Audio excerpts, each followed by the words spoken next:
হায় হায়, যার শরীরে টাচ লাগলে ভাগ্য খোলে। আল্লাহ রসুল জুমার নামাজ পড়াইতেন খেজুর গাছের উপরে পিঠ লাগায়া। ওই সময় মেম্বর ছিল না, কে জানি কোত্থেকে মেম্বরের প্রযুক্তি শিখা আসছে। আইসা বলছে, ইয়া রাসূলুল্লাহ, মেম্বর বানায়া দেই। আর কতদিন দাঁড়ায় দাঁড়ায় খুতবা দিবেন? মেম্বরে উঠবেন, বসবেন, খুতবা দিবেন।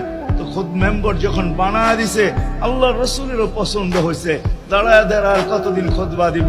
মেম্বরে পা রাখতে দেরি, শুকনা খেজুর গাছ বাচ্চার মতো কাঁদতে দেরি।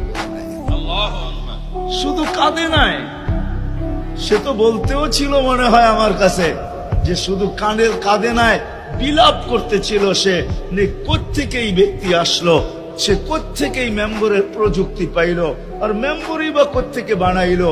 আমাকে বঞ্চিত করলো তো করলো কেন?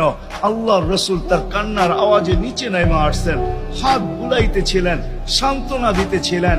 তোকে ছোঁয়া দিতে থাকবো, পায়ের নিচে রেখা দিব, তোর গায়ে ছোঁয়া দিয়া মেম্বরে উঠবো। আল্লাহ রসুল শান্ত করতে পারেন নাই।